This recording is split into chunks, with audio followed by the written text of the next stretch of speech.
بسم الله الرحمن الرحيم. رجعنا معاكم كل يمعة وعلى الوعد باقين ومستمرين ليه ما ندري متى. طبعا قصة اليوم وايد حلوة وانا وايد متشيش اني اقولها لكم، من تأليف واخراج ملك مسرح الرعب عبد العزيز مسلم. بسم الله نبدأ.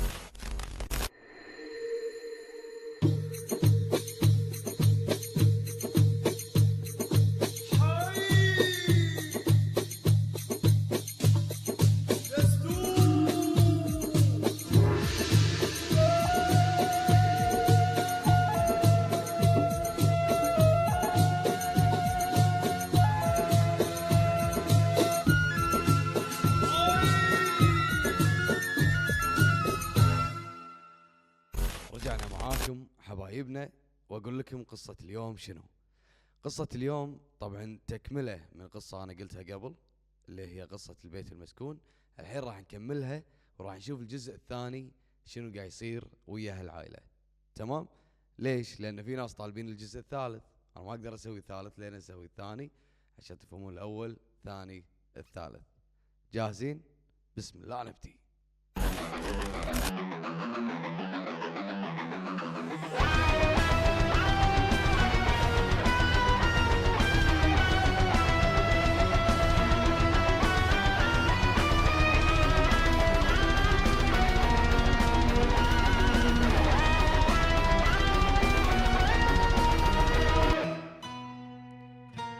طبعا بالبداية خل اقول لكم النهاية مالت القصة اللي قبل، اللي هو البيت مسكون وصارت لهم احداث وكذي، كلهم انحاشوا من البيت.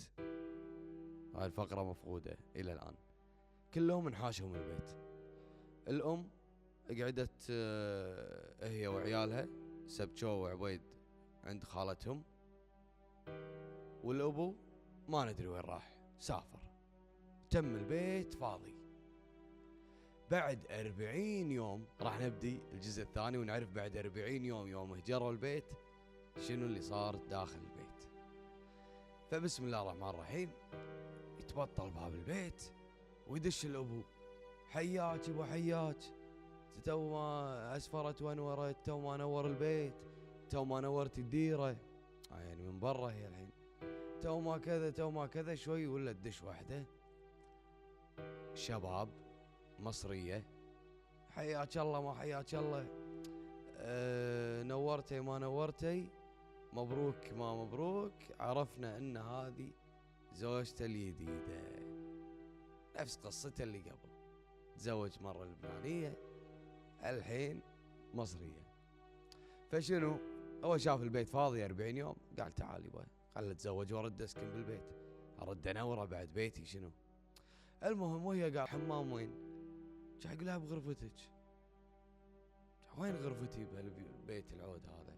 جاي يقول لها هذه غرفتك.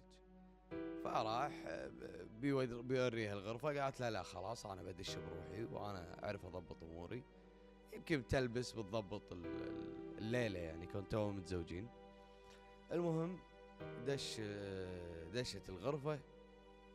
عقب ما دشت الغرفة راح الابو وقعد بالصالة، وعقب ما جملات دشت الغرفة تم الابو سرحان بالصالة وقاعد، كان يقعد على القنفة يقول اي والله صج الواحد ما يحس بالراحة الا وهو في بيته.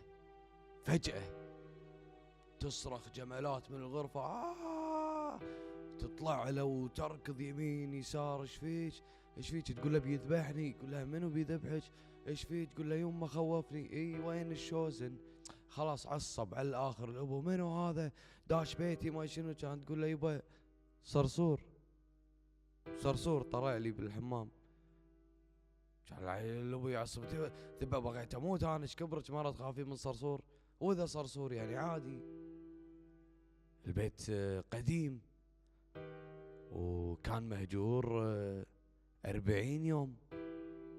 فهي قالت 40 يوم ما تخاف يسكنون هنا.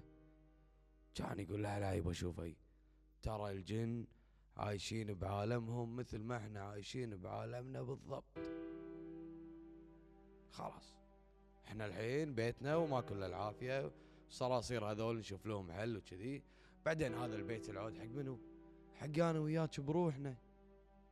بس قالوا بروحنا كان ينفتح باب المطبخ، كان هذه جمالات تقول له بروحنا برضو. عطتها الليلة هذه، كان يخاف الابو، كان يقول لا ما كل العافية، هذا يعني باب مطبخ شنو بيكون يعني؟ اكيد هوا ولا شيء دز الباب لا ما كل العافية. كان ينحاش دش غرفته. جمالاتها يا عبدو دشت، كان ينصفق باب المطبخ وبقاخ صخة. حين الأبو وجمالات داخل الغرفة، شوي ينفتح باب البيت ولا تدش أم عبيد. أم عبيد دشت، طبعا أم عبيد مو موجودة بالجزء اللي طاف، نسمع عنها ما نشوفها. هالمرة دشت أم عبيد وتنادي يا عبيد يلا يا عبيد نزل الأغراض يا عبيد كذا. ويا عبيد نزل الجناط وقطهم بالصالة قط. يا سبجو وين؟ اللي ما تعرفونه ان سبجو تزوجت خليف ولد خالتها وعاشت وياه، فهي مو معانا بهالقصة. حلوين. دش عبيد ويا الأم ويطالعون البيت ما يصير يلا نزل الأغراض، حاسبت راعي التاكسي ما حاسبت راعي التاكسي. كان يقول لها عبيد يما الحين حاسبنا كل شيء خلاص، ليه متى انتي وابوي كذي؟ ليه متى مشاكلكم؟ متى تردون حق بعض؟ ما شو تعصب على الأم، انت ابوك. قال لها زين يما البيت شلون؟ خيولي ابوك ينام بالشارع، وهي قاعد تقول كذي. كان يطلع الابو من الغرفة ويوقف ورا الأم، ابوك خلنا نقفل عليه الباب ينام بالشارع ما شنو. فالعبيد يقول لها يما ابوي وراك يعني ابوي. المهم تلف وتطالع الابو وتصير بينهم. الابو يقول لها انت حرمه وطلقناك، ايش جايبك بعد؟ يلا طلعي برا البيت. كانت تقول له هوب صحالي شويه. الحكومه ما قصرت، قسمت البيت بيني وبينك، ومثل ما انت لك بهالبيت هم انا لي بهالبيت. فعصب عبيد يبا خلاص اتفقوا تكفون فهموني كذي، من الاخر ضايع بينهم.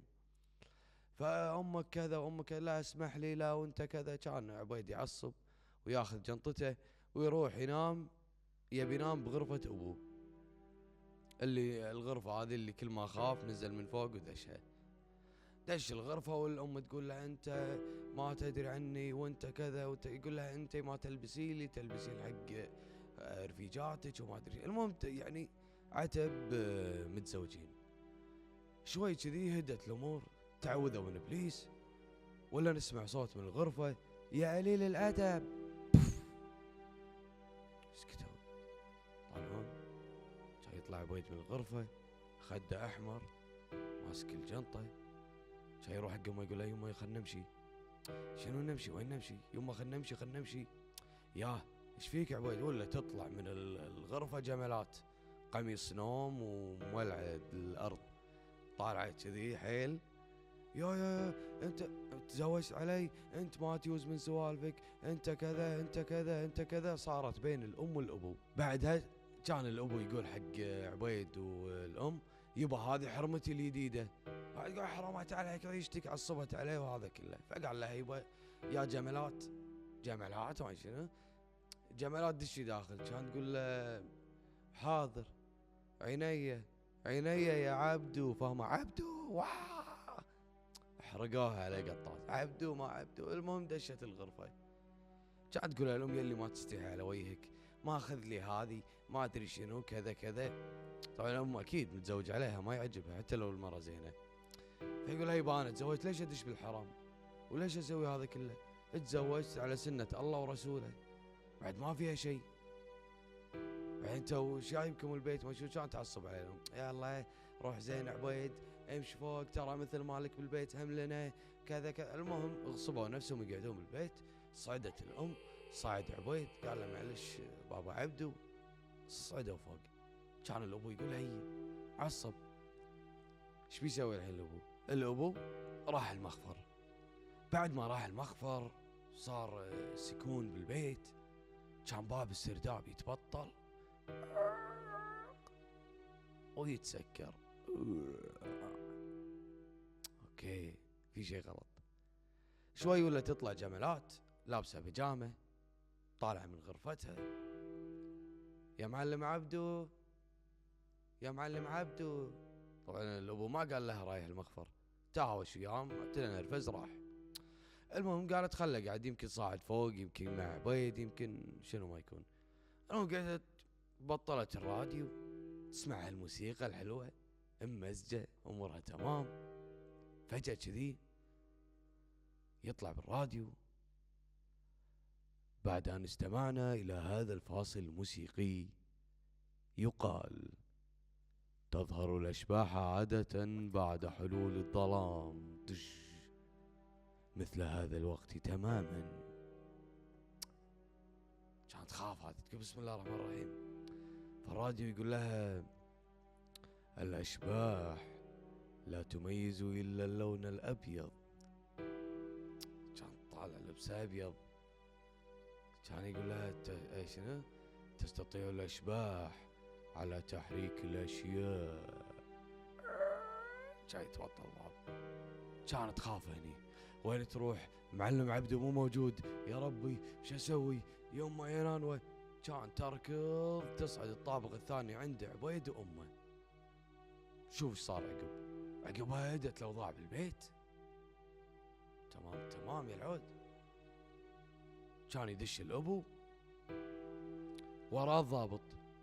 كان الابو معصب داش البيت، شاف البيت ظلمه، بطل الليت: يا حضرة الضابط انا شكاي، هذا يبيها تطلع من بيتي، حرمه وطلقناها، كذا كذا كذا. شوف انا شهدك، الحين اجيب لك حرمتي الجديده واسالها يا جملات، يا جملات. ولا تنزل جملات من فوق ركض دبكه على ابو عبد الله: ابو عبد الله الحقني الحقني. كان يقول حق الضابط: شوف ايش سووا فيها، عضوها وطقوها. الابو يبي اي شيء بس يطلع عبيد وامه من البيت. شوي كذي كان الام تقول له: لا لحظه يا حضر الضابط، انا ويا ولدي فوق قاعدين. هذه فجاه دشت علينا. كان جملات تقول: ابو عبد الله اشباح، البيت كله عفاريت، البيت ما شنو، البيت كذا كذا. قال ابو عبد الله: يا يبا تعوذي من ابليس، ما كل العافيه. كان يقول الضابط: بس يبا ترضيتونا بمشاكلكم. يا ابو عبد الله مهما كان هذه حرمتك وانفصلت منها، بس مع ولدك لازم تقعد فوق، بعد القانون قانون عشان ينصفها. نص البيت لك نص. قال له: انا عيل شكاي اللي فوق. قال له: يبا كان دام انا موجود ضابط المخفر، كل واحد يحط شروطه هني وما كل العافيه، قدامي انا شاهد. كل واحد فيهم قال: ما ابيك انت واللي فوق. الابو يقول: اللي فوق لا توططون عندي تحت. وهم قالوا: وانتم اللي تحت لا توططون عندي فوق. خلصنا، انتهى الموضوع. صعدت الام ويا عبيد، طلع الضابط من باب السكه. كان الابو يزف جملات: انت شو مصعدك فوق؟ انا رايح اشتكي الحين وانت يطلع البلا منك، انت اللي صاعده مخوفتهم. والله انا ما خوفتهم يا ابو عبد الله. انا كنت خايفه ما شنو من الكلام هذا.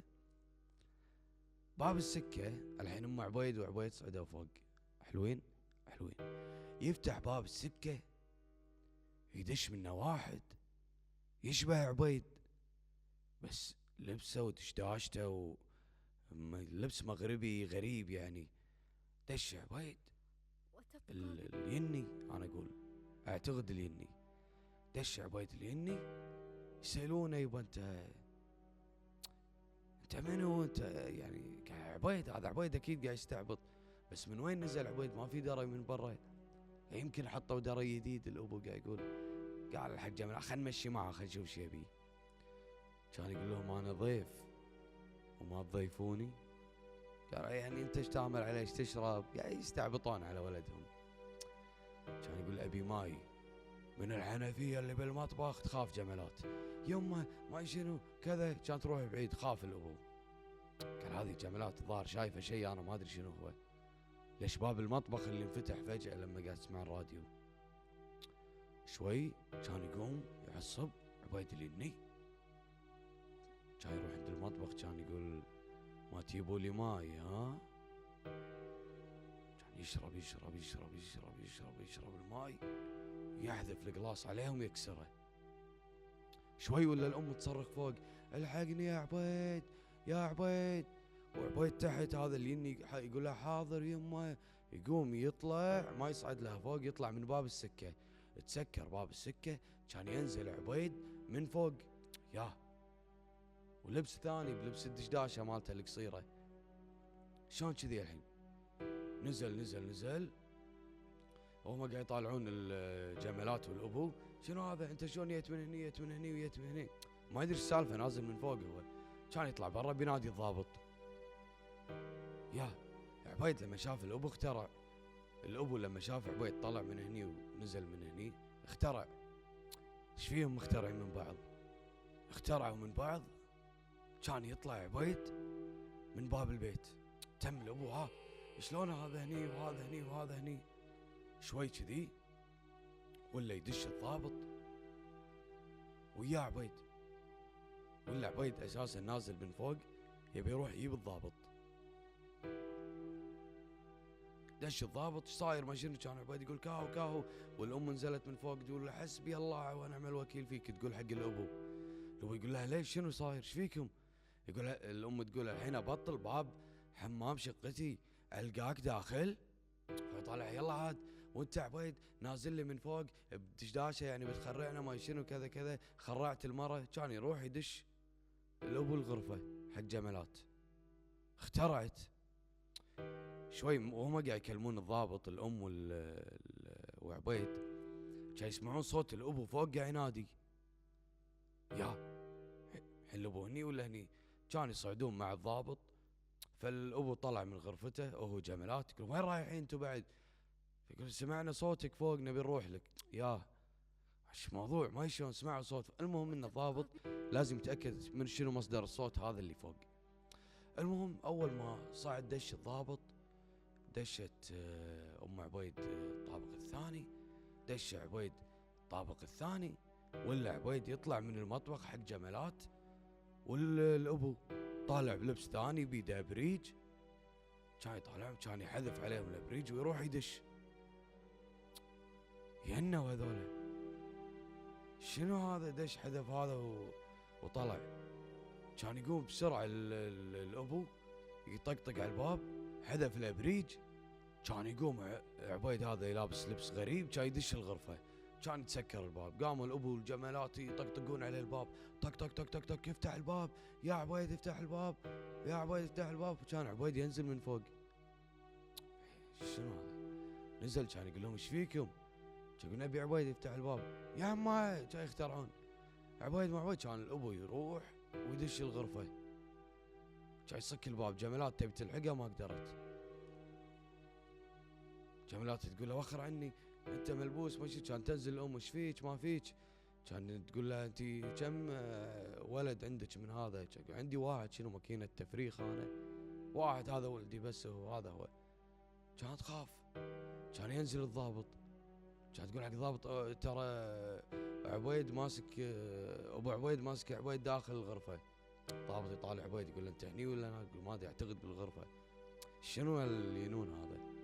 شنو رايح تقول له ان ابو عبد الله ماسك عبد الله داخل الغرفه وعبد الله يمهم. هذا حكي. كان يروح الضابط كان يدش الغرفه. بعد ما دش الضابط الغرفه، اول ما دش الضابط الغرفه كان يطلع من الطابق الثاني ابو عبيد بس لبس ثاني ونظرات ثانيه وي ثاني يخوف. كان يقول لهم انا ناديكم ليش ما تيون؟ بما معناه يعني. ام عبيد تقول له نيك شنو نقول لك شنو نسوي يعني ايش تبي قاعد تنادينا؟ تقول تعالي سبحيني. قاعد تقول له انت طلقتني شلون ما حرام هي سبحك. تقول انا تزوجتك عشان اطلقك. جمالات تروح له يا عبد وقاعد الف عن وجهي انتوا جايين ها؟ سحب عليهم السيفون ودش. كان يقول عبيد تحت لا يما شوفه انا بروح امسكه وانتي نادي الضابط خلييني فوق لاني ماسكه. وراح عبيد ركض ورا ابوه يني ابوه.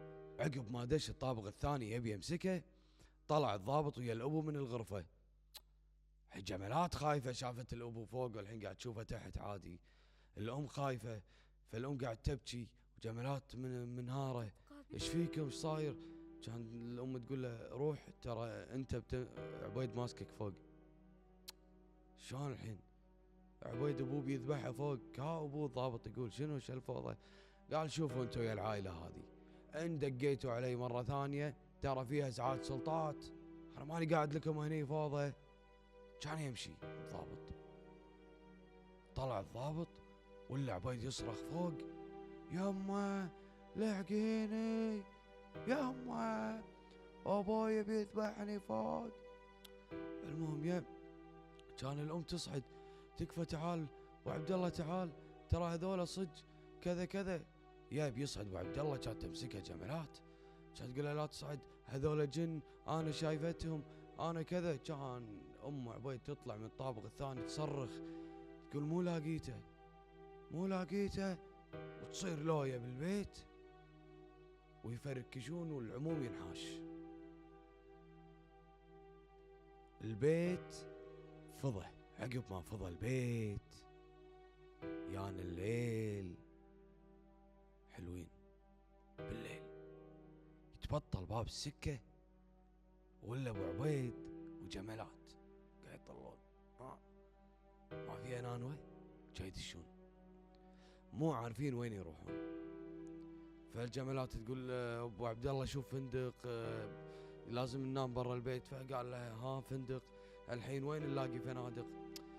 خل ادق تليفون واشوف، ندور لنا بالبدالة على ايامهم ونشوف لنا فندق.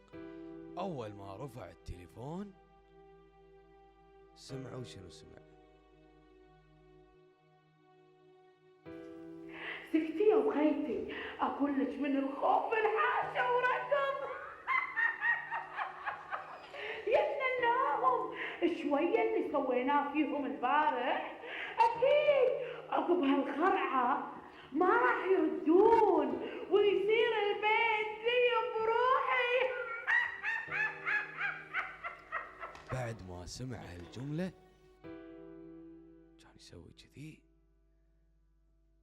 سمع ان زوجته القديمة اللي هي ام عبيد قاعد تكلم اختها وقاعد يتفقون ويتآمرون انه بيخوفون جمالات وابو عبيد وينحشونهم من البيت. كان يعصب الابو، يقول انا اعلمكم وين بتروحون مني. كان يقوم كان يدش الغرفة. قاعد طبعا جمالات سمعت الموضوع وعصبت، قالت احنا كل هذا مسخرة اللي قاعد يصير فينا.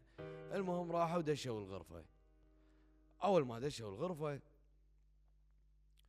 كان يتبطل باب السكة مرة ثانية ولا مزيعل ولد خالة عبيد وعبيد والام: زتكم على ايامهم، زتكم هذه يعني بسرعة، زتكم بسرعة يجيبوا الجناط والاغراض وهذا كله، خلينا نطلع من البيت، خلينا نقب عبيد مالنا الا نروح عند بيت خالتك حصة.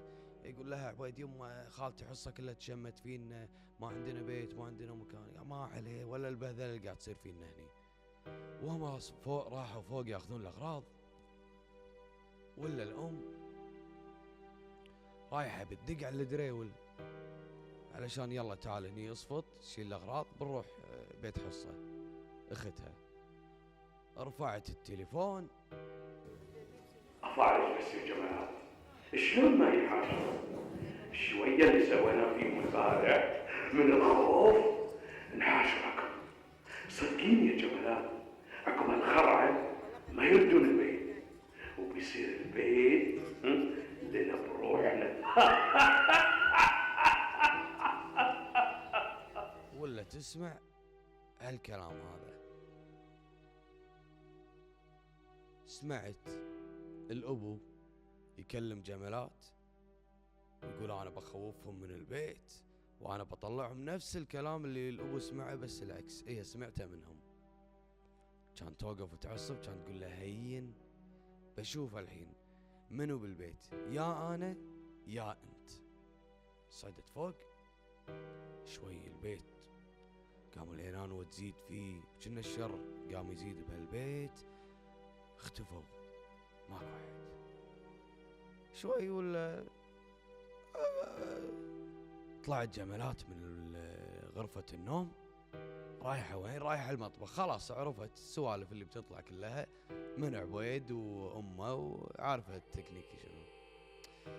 وهي بتدش المطبخ ولا يتبطل باب المطبخ ويطلع واحد عملاق يطالعها كذي. كان هي تطالعه، كانت تضحك بوجهها وترقص. يلا يلا روح روح، ما راح تخوفني. عارفة ان هذه سوالف عبيد وام عبيد، بس هو الصدق لا، اتوقع شي لا. المهم كان تدش المطبخ. دشت المطبخ ولا من الطابق الثاني ينزلون 3 ينان وبيض. انزلوا لتحت يبطلون الخامات، ولا عبيد وام عبيد ومزيعل ولد خالتهم. شنو العائلة هذه، هاي سوالفها من الجزء الاول تحب تخوف كذي. المهم فمنو الهدف الحين؟ جمالات تطلع من المطبخ يستلمونها، وهذا اللي صار. طلعت من المطبخ كان يستلمونها تخرع. واو واو واو، انت لازم تطلقين، انت لازم كذا، لازم ابو عبد الله يطلقك، تطلعين من البيت ما شنو. فوق راسها لين خافت استلجت. فجأة كذي واحد يطلع من حيث لا نعلم، ويخرع، لبسه اسود وايده كبيره. شوي كذي جمالات لفت، كانت تخترع زياده. لفوا هم كلهم اخترعوا، كانوا يقطون هذا كله وينحاشون. يروح عبيد راح للمخفر، جمالات وراه، كلهم انحاشوا وراحوا طلعوا برا البيت. من اللي بقى؟ الام. فراح لها الشبح، راح واه ما استخدمت اضاءة وايد اليوم. راح لها الشبح، فسخ الماسك، ولا يطلع الابو ابو عبيد لابس ماسك وياي يخرعهم، لان هم قاعد يخرعون جمالات، وهم خرعوا جمالات لان سمعوا الصوت. ابو عبد الله قاعد يخرعهم لانه سمع صوت ام عبد الله. فشوي شرباكه، فيقول لها مو عيب عليك مرة عود، انت جايه تخرعين مرة وشي. مو عيب عليك انت، كله منك، انت السبب. الريال شنو يبي غير الكلمة الحلوة؟ انت اللي خليتيني اروح واتزوج واسوي هذا كله. فصارت بينهم تشره. فهي تقول له انت حرام عليك بغيت توقف قلبي، وهو يقول له انت حرام عليك مرة بغيتوا تذبحونها، بغيتوا تسوون فيها شيء. كم عمرك انت؟ ما كم عمرك؟ ليش قاعد تسوي شيء؟ كله منك، انت السبب. انت لو مو مقصرة عليك ما رحت تزوجت عليك. يعني شو اسوي؟ اروح اسوي اشياء حرام؟ خلاص تزوجت على سنة الله ورسوله. شوي كذي كانت تعصب الام، انه بما معناه يعني ما راح طلق، يعني ما تراضوا. فالام عندها خطة.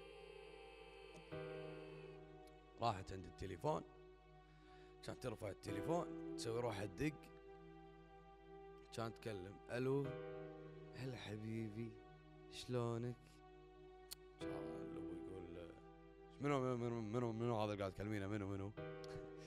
بلشت الغيرة تطلع. فقالت له انت جاي، انت موجود، يلا حياك الله. شوي ولا يدش واحد يتكلم لبناني، وحبيبي ما حبيبي وهالسوالف هذه. الحين كنا الابو غار، هذا كنا خطيب الام، كنا الام بتتزوج بتروح من ايده. شوي كذي ولا يدش الضابط البيت وراه عبيد وجمالات. كان عبيد يقول هذا الشبح اللي لابس اسود. شوي يطالعوا للابو، يبا ليش سويت فينا كذي؟ ما ادري شنو قاعد زعل عبيد على ابوه. ليش كذي سويت؟ ليش هذا كله؟ جمالات تقول حق الابو يعني بغيت اموت انا، ما شنو السبه اللي قاعد تسوونه فيني، خلاص انا ما بعيش هني. دشت غرفتها. ضابط يقول له من صدقك انت هذه حركات تسويها؟ عبيد يطالع هذا اللبناني يقول له مزيعل ايش لابس انت؟ طلع ولد خالته متنكر. طلعت الام تبي تسوي دقه بالابو، بتشوف ايش كثر الابو يغار عليها. كيدهن هذه حريم ماك فايدة. زين يجندون حتى الأهل. المهم ان الابو عرف مزعل ما مزعل تك تك تبوم. المهم شوي شي كان يقول يبا خلاص دام هدت الامور والامور طيبه ما عليه انتم تراضوا وتسامحوا من بعض. ترى الضابط يقول مهما كان ترى انتم اهل خلاص الامور طيبه. قالوا له الحمد لله الامور طيبه. اوكي الامور هدت. تو الضابط بيمشي ولا نسمع ذيك الصرخه ولا جملات طالعه ركض وراها يني هالطول ابيها قاعد يصرخ. لحقها راحت طالعت بتروح المطبخ. كان تذكر اليني هذاك كان تصعد فوق كان يدش اليني هذا المطبخ. اشون الضابط شافه كان يلحق الضابط ويدش وراه المطبخ. فالحين الام والابو قاعد يلومون بعض انت اللي سويت شي وانت اللي سويت شي انت اللي جايب هذا يا عبيد تقول الصدق يبا مو انا هذه سمعنا صوتكم انتم بالتليفون قاعد تقولون بتخرعونا انا ما سويت شي انا من وين يجيب كذي ناس تخرع.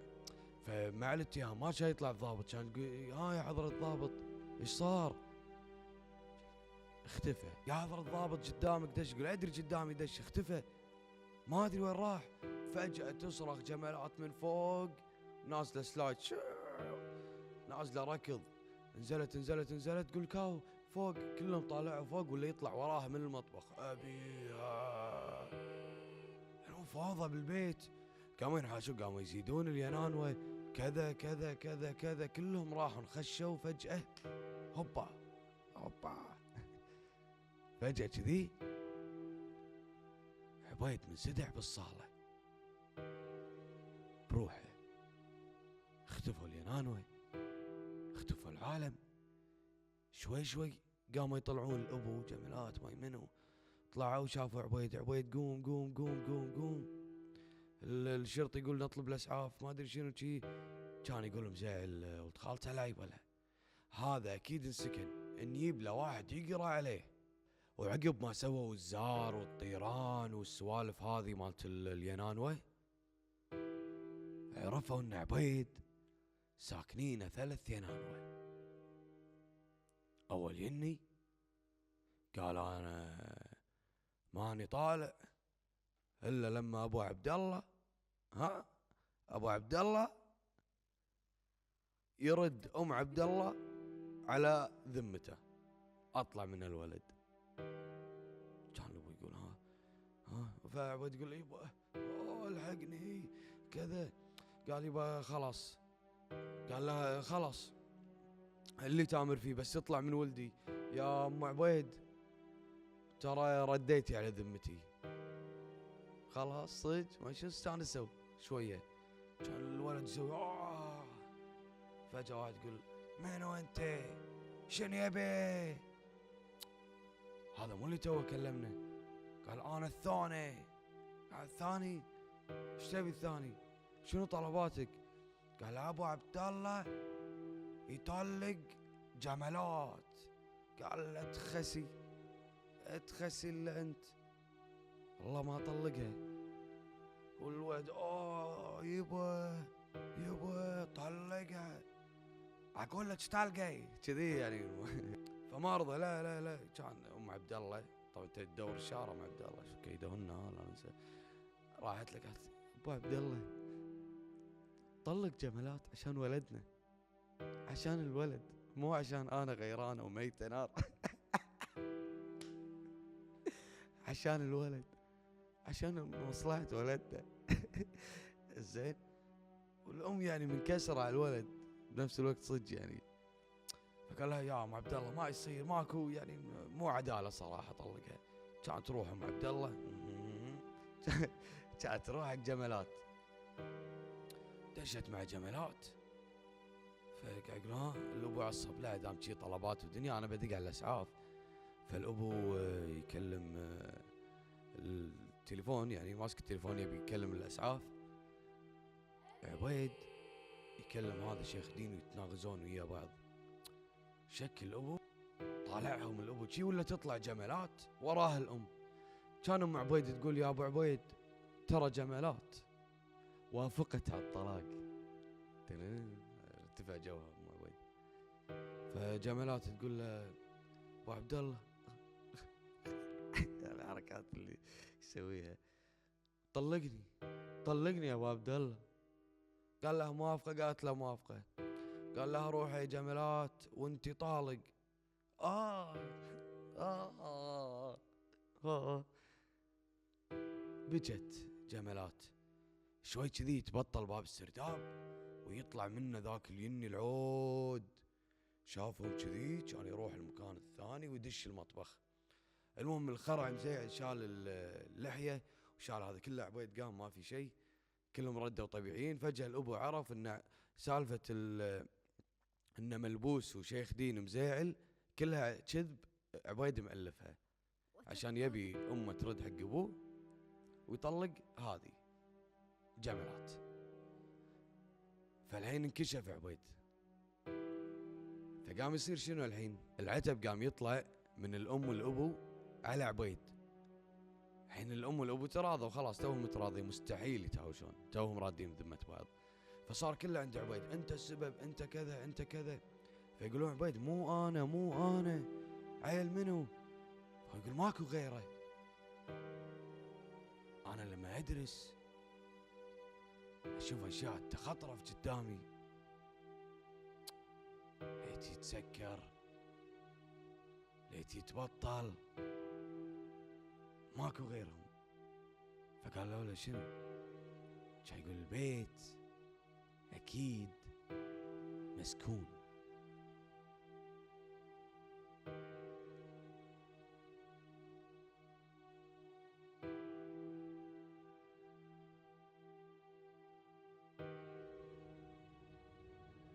النهاية متعلقة.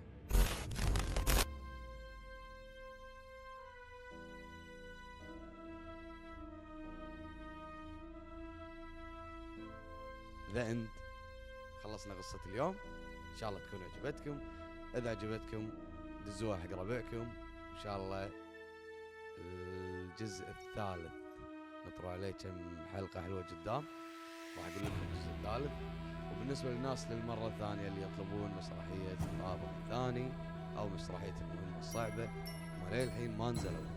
من ينزلون اخذ الريفرنس عشان الفيديو يصير كامل وكواليتي مثل ما تحبون وترضون. والسلام عليكم، عبد الله وسلم، نشوفكم الحلقة.